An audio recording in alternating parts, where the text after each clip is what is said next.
पूरे 4 साल बाद अश्विन कनाडा से लौटा था। कनाडा में एक ब्यूटी प्रोडक्ट्स बनाने वाली कंपनी के लिए अश्विन काम करता था। अश्विन अपने देश, अपने घर लौटकर काफी खुश था।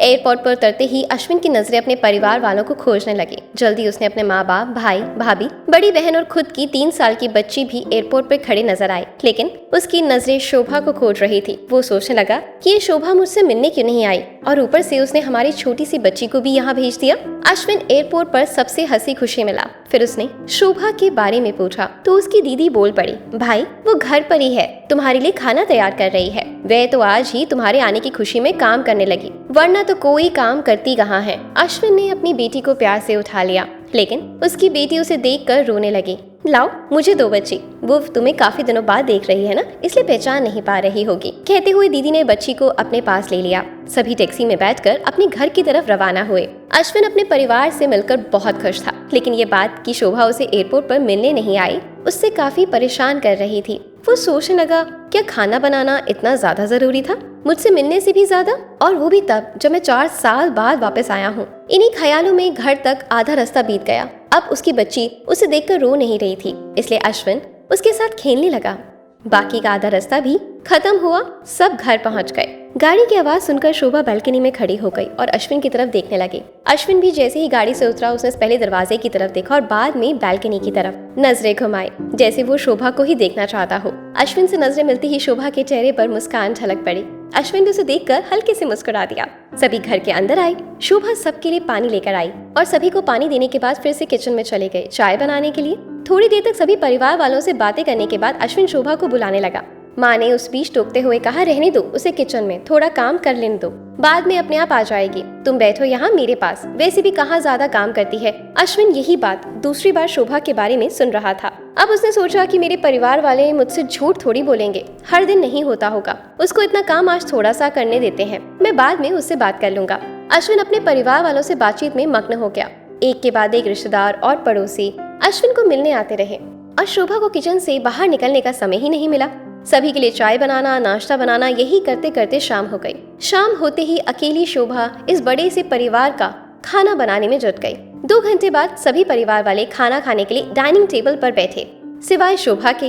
अश्विन चाहता था कि शोभा भी उसके साथ बैठकर खाना खाए, लेकिन फिर माँ ने कहा, अगर वह भी खाना खाने बैठ जाएगी तो सबको परोसेगा कौन। सभी के खाना खाने के बाद शोभा ने अकेले खाना खाया। रात को सोने के वक्त अश्विन और शोभा अच्छे से मिल पाए। अश्विन शोभा के साथ काफी बातें करना चाहता था, लेकिन वह उसके चेहरे पर थकान और नींद अच्छे से देख सकता था, इसलिए उसने शोभा को परेशान ना करने का फैसला किया। उसे सोने दिया।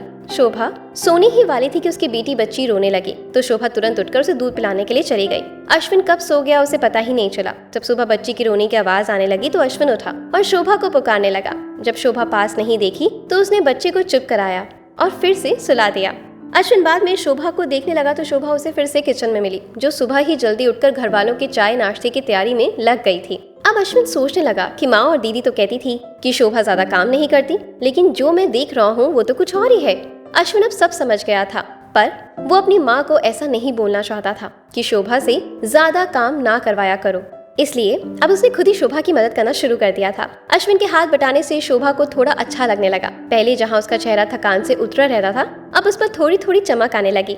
अश्विन ने कुछ ही दिनों में ये महसूस कर लिया कि शोभा तो वो शोभा नहीं रही थी जिसे अश्विन शादी करके लाया था। वो तो कोई और ही थी जो तोते की तरह बोलती थी, और ये शोभा तो बिल्कुल चुप है, गुमसुम है। ऐसा लगता है जैसे किसी के दबाव में हो, किसी डर की वजह से सहमी हो। अश्विन शोभा को उसके काम में ज्यादा मदद करने लगा। अश्विन का ऐसा व्यवहार अब घर वालों को खटकने लगा। घर के सभी बड़ों और उसकी दीदी ने मिलकर अश्विन को समझाया, तुम अपनी बीवी की मदद करते हो, उसे हमें कोई एतराज नहीं, लेकिन तुम्हें भी एक हद तक ही ऐसा करना चाहिए। जब तक कोई तुम्हें ऐसा करता ना देख रहा हो तब तक तो ठीक है, लेकिन जब कोई तुम्हें बीवी के होते हुए बर्तन धोते देखे तो वो अच्छा थोड़ी ना लगता है। और सोचो, आगे चलकर शोभा को तुम्हारे हेल्थ की आदत पड़ गई तो तुम्हारा अपना काम में ध्यान लगाना मुश्किल हो जाएगा। अश्विन हमेशा से ही अपने परिवार वालों की बात मानता आया था। जिस तरह से सब ने अश्विन को समझाया था, अश्विन उनकी बातों में आ गया। अब अश्विन शोभा की मदद करने में कतराता था। कभी कभार वे बच्ची के लिए दूध गर्म कर लिया करता, उससे ज्यादा कुछ नहीं। घर वालों ने अश्विन को विदेश जाने से मना कर दिया था और कहा कि यहीं कुछ काम कर लो। अश्विन ने अब घर से ही ब्यूटी प्रोडक्ट्स ऑनलाइन बेचना शुरू कर दिया था। उसका परिवार भी अब बढ़ चुका था। अब उसके 2 बेटियां और एक बेटा था।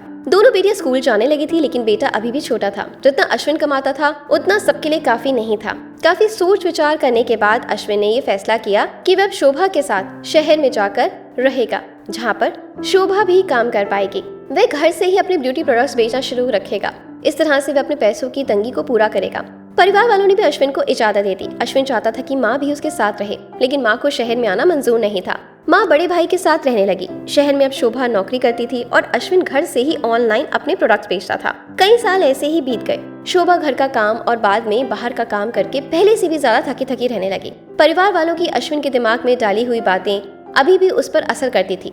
वह यहाँ पर भी शोभा का हाथ नहीं बताया करता। अश्विन अपने दिन रात ब्यूटी प्रोडक्ट्स बेचने में इतना मशरूफ रहता। कभी कभी शोभा उसे कहती कि मुझे अच्छा नहीं महसूस हो रहा, मुझे डॉक्टर के पास ले चलो। वो हाँ कह देता, लेकिन अपने काम में इतना खो जाता कि कभी उसको डॉक्टर के पास लेके ही नहीं जाता। शोभा तो बीमार थी, लेकिन एक बार अश्विन बहुत ज्यादा बीमार हो गया। इतना बीमार हो गया कि उसे अस्पताल में भर्ती करवाना पड़ा।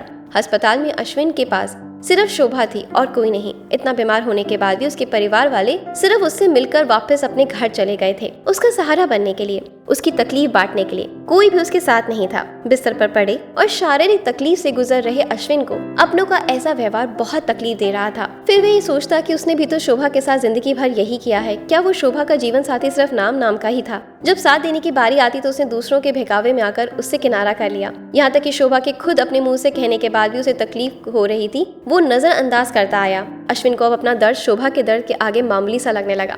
उसके दर्द को ना बांटकर उसने बहुत बड़ा गुनाह किया। पश्चाताप के आंसू अश्विन की आंखों से बहने लगे। उसे अपनी सारी गलतियों और गुनाहों के लिए शोभा से माफी मांगे।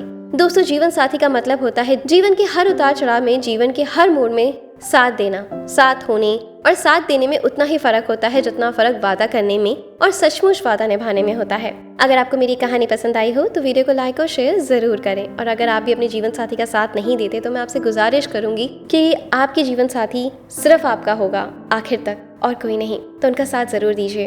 धन्यवाद।